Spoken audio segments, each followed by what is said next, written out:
Journey to stress-free lifestyle. How? Number one, take a rest on weekends. Of course, Monday to Friday lang po yung work natin, right? So ensure na Saturday and Sunday, mag-rest po tayo. Number two, always think positive.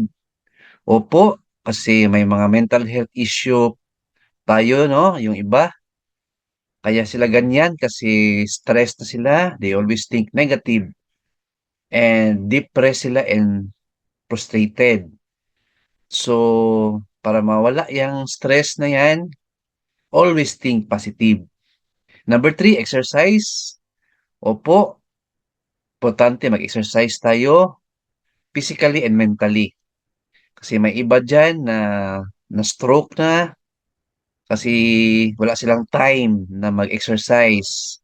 As a result, high blood po at may sakit na po sila. Number four, ensure quality time with your family.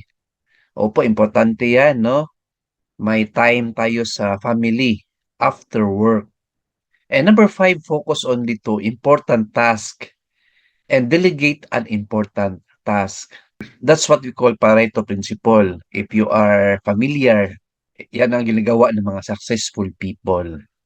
As a result, they are stress-free. Points to ponder, friends. 2 thumbs up.